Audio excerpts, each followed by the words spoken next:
حضرت صفیہ کہتے ہیں کہ میں مدینے میں داخل ہوا تو دیکھا کہ لوگ ایک شخص کے ارد گرد جمع ہو کر کھڑے ہوئے ہیں۔ میں ان لوگوں کے پاس گیا اور ان سے پوچھا کہ یہ شخص کون ہے؟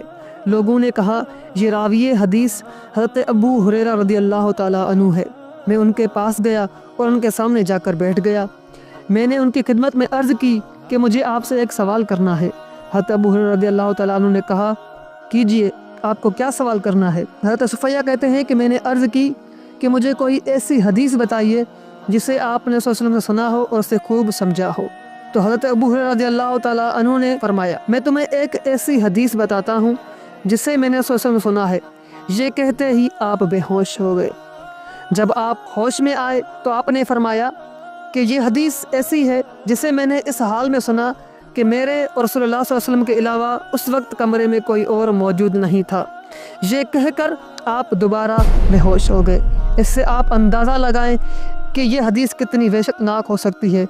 اس حدیث میں ایسا کیا بیان کیا گیا تھا کہ جس کا گمان کرتے ہی حضرت ابو ہریرہ بار بار بے ہوش ہو رہے ہیں۔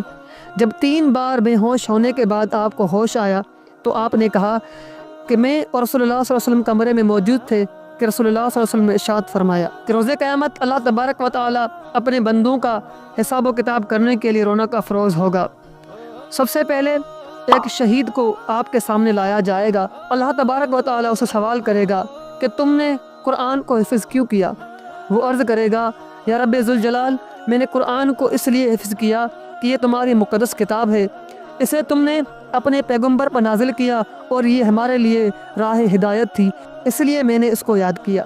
اللہ تبارک و تعالیٰ فرمائے گا نہیں، تم جھوٹ بول رہے ہو، تم نے قرآن کو اس لیے یاد کیا کہ لوگ تجھے حافظ و قاری کہے، لہٰذا تو نے جس چیز کی نیت کی وہ تجھے دنیا کے اندر مل گئی، اب تمہارا آخرت میں کوئی حصہ نہیں۔ فرشتوں کو حکم ہوگا کہ اسے گھسیٹ کر جہنم میں ڈال دیا جائے۔ اس کے بعد ایک عالم کو پیش کیا جائے گا۔ اللہ تبارک و تعالیٰ اس سے پوچھے گا کہ تم نے علم کیوں سیکھا؟ وہ عرض کرے گا اے رب ذوالجلال، میں نے علم اس لیے سیکھا کہ میں تیرے دین کو سمجھ کر اس پر عمل کر سکوں۔ اللہ تبارک و تعالیٰ فرمائے گا نہیں، تم نے جس نیت سے دین سیکھا تھا وہ نیت تمہیں دنیا ہی میں مل گئی۔ تم نے دین اس لیے سیکھا تھا کہ لوگ تجھے عالم کہیں، شیخ الاسلام کہے، لہٰذا اب آخرت میں تمہارا کوئی حصہ نہیں۔ فرشتوں کو حکم ہوگا کہ اسے بھی گھسیٹ کر جہنم میں ڈال دیا جائے۔ اس کے بعد شہید کو پیش کیا جائے گا۔ رب ذوالجلال سے سوال کرے گا کہ تم نے جام شہادت کیوں پیا، تم شہید کیوں ہوئے؟ تو وہ عرض کرے گا، وہ رب ذوالجلال کی بارگاہ میں عرض کرے گا کہ میں تیرے دین کی خاطر لڑتا رہا حتیٰ کہ میں شہید ہو گیا۔ میں تیرے دین کی اشاعت کے لیے لڑا اور شہید ہو گیا۔ تو اللہ تبارک و تعالیٰ فرمائے گا نہیں، تم نے جس نیت سے دنیا میں جہاد کیا، لڑے، شہید ہوئے، وہ تمہیں دنیا ہی میں مل گئی۔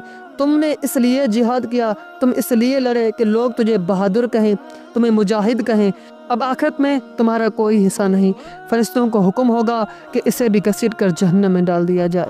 یہ بات معلوم ہوتی ہے کہ عمل کے اندر نیت کا کتنا بڑا دار و مدار ہے۔ ایک عالم کو اس لیے جہنم میں ڈال دیا جائے گا کہ اس کی نیت خود کو عالم کہلوانا تھی۔ حافظ کو اس لیے جہنم میں ڈال دیا جائے گا کہ اس کی نیت خود کو حافظ کہلوانا تھی۔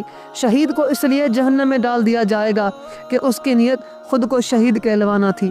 ہمیں اپنے اعمال کے ساتھ اپنی نیات کو بہتر کرنا چاہیے۔ ہم جو بھی عمل کریں اس میں ہماری نیت محض اللہ تبارک و تعالیٰ کی رضامندی ہو، اس کے علاوہ ہماری کوئی اس کے اندر نیت نہ ہو۔